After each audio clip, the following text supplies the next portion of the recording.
This one is called grief of mind. Grief of mind. That's basically when some basically just gives you a very tough time and they upset your mind. That's what the word upset means. I mean, people, when they upset you, it means they've broken the equilibrium of stability. I'm reading from Genesis 26, and this is verse 34. When Esau was 40 years old, he took as wives Judith, the daughter of Beri the Hittite, and Basemath, the daughter of Elon the Hittite. And they were of grief of mind to Isaac and Rebekah. Now, of course, yeah, I mean, I'm talking to Christians here. You know the story of Isaac. Isaac was basically the son of promise, right?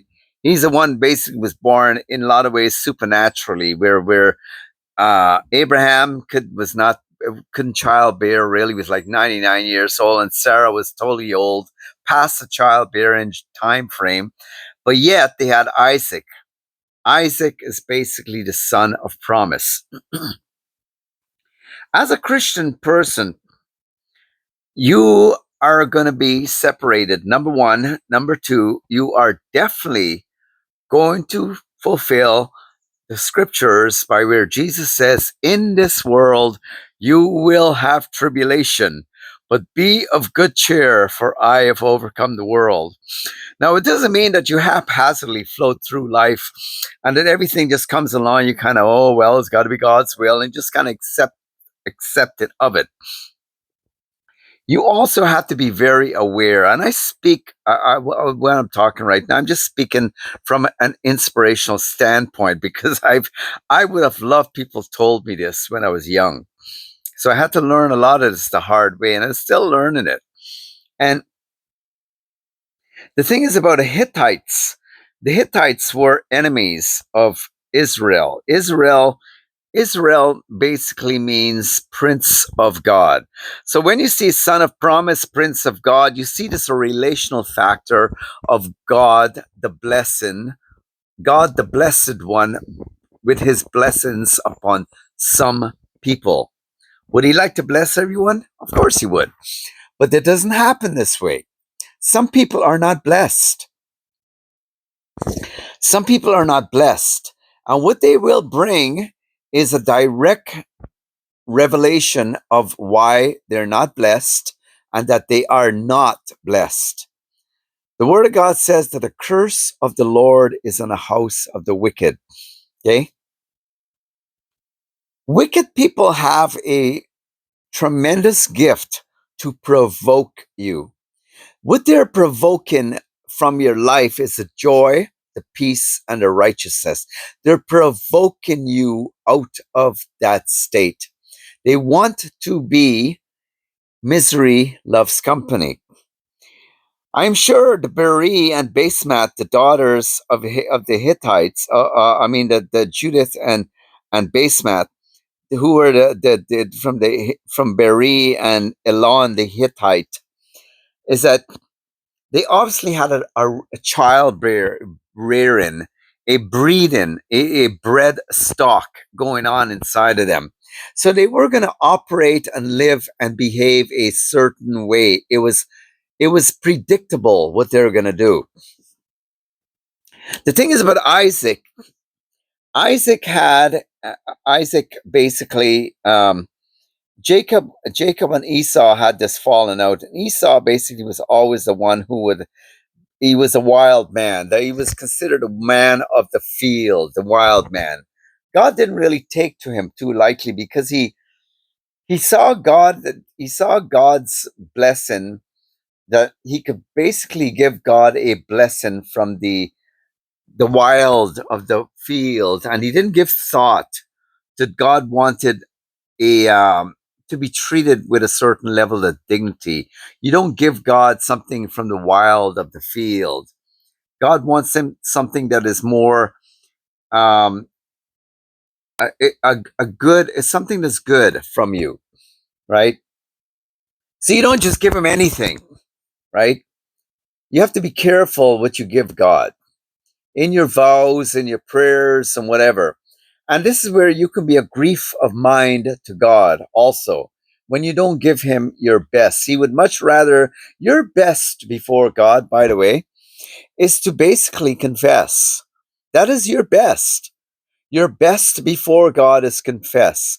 Because anything else, we see all through the Old Testament, anything that God has ordained, sanctified, and basically wanted to be a certain way, he was the one who did it. He wanted certain rules and principles to be applied to his preciousness once he touched something. It was not to be defiled in any way, shape, or form. And to have a grief of mind from people is to basically have a defilement happen to your life. When they defiled your mind, in the book in Philippians, it says we're to meditate always. Meditate. It means our brain is consistently in a state, and it really is healthy, in a state of things that are lovely, noble, trustworthy, of good report, things that are noble, things that are, you meditate on these things, and because as you think, so you will behave, so you will be. You will give thought that if you're going through a doorway, for instance, you give thought for another person that you will behave a certain way by holding the door open. All these little things really matter. When these two people they were a grief of mind to Isaac, means promise, and Rebecca, his wife. Anything that the promise is and it's closely related to, basically they're in the over the shadow of blessing, right? The as Christians, the blessings can be the how can I put it, the heat, the fragrance, the precious fragrance of blessings can easily be harmed by the filth of someone's stench coming into your environment if you're not careful who you're allowing into your midst. Esau did not have a problem being defiled because he already was. When he was going to give God something, he was defiled. That's why confession is so important. Confession puts you in a place where God is able to now, through the gift of honesty, he's able to make a cleansing before he brings you close to him and distribute the blessing. Confession, then the blessing. Well, something I've discovered about the grief of mind from people, they're not very good with accountability. They're not very good with I'm sorry. They're not very good of being thoughtful. And they will. I met people, they will take up your time. They will, in no certain terms, use the very connection you have with them against you. They will use the manners that you have in a relationship. They know you come with it. They will use that against you, and they will do what you're not trained to accept them to do, and it's to behave on civilized, without civility.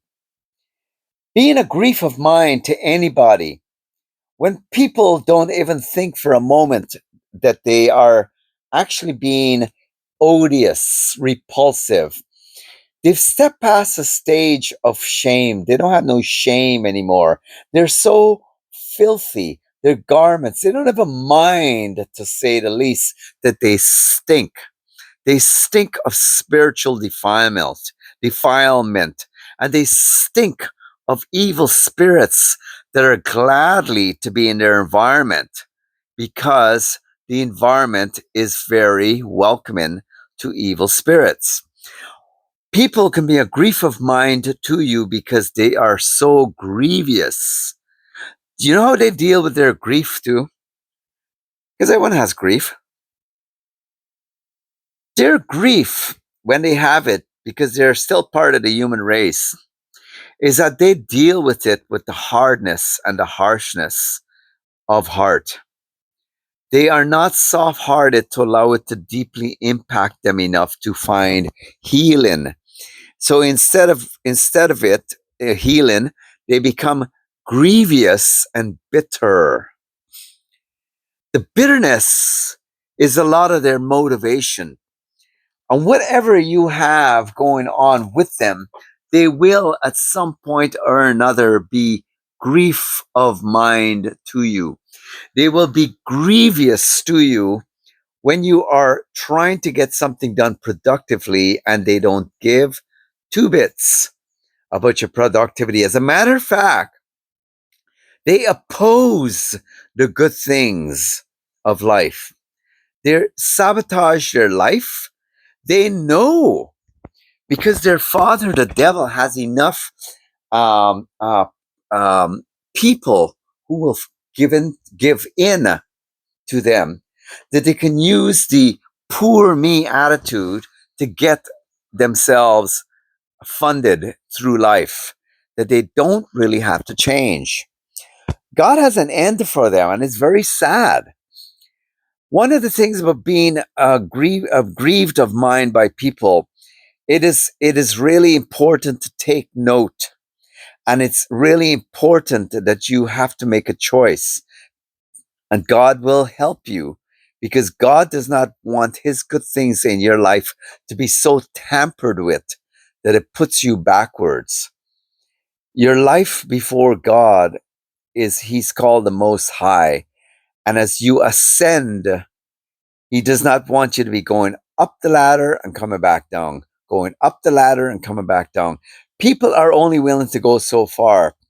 Their grief, the grief that they cause you, a lot of the times, they are so well played and strategic that they don't really end up having a lot of grief to them because they cause you to break down. They break you down that you let down all of your guard and you just give over to them what they want. And it gives them comfort. It gives them a whole lot of leadway for a long time in their life. They get away with a whole lot. They get away with a whole lot, but in God's sight says, no, there is an end. It comes back. But for the meantime, for you, you're not here to play Russian roulette. Look it up if you don't know what that means. Look it up, Russian roulette. You're not here to play Russian roulette with relationships and your life because it's only a matter of time you get hurt so badly. And the worst part of the grief of mind, it will take you sometimes a very long time before you get the message that you was already communicate you all along. The grief of mind will be so bad. And when they see that they've caused you enough harm, you know what they will do? They will turn around and they'll say, you're only weak. Too bad for you. It's on you. Don't blame me. So just remember this. It is high importance that you don't be unrealistic about people who will be a grief of mind. As long as you're blessed, as long as you have the promises, as long as everything that's associated to your family, your belongings, your dog, your pets, whatever, it's all under the guard and the blessings of God.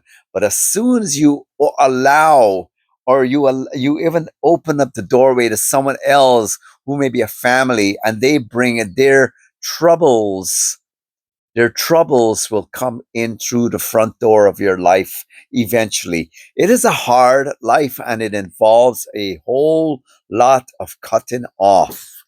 Have a good day. Like and subscribe. And I really mean it, man. Like and subscribe. I so appreciate it.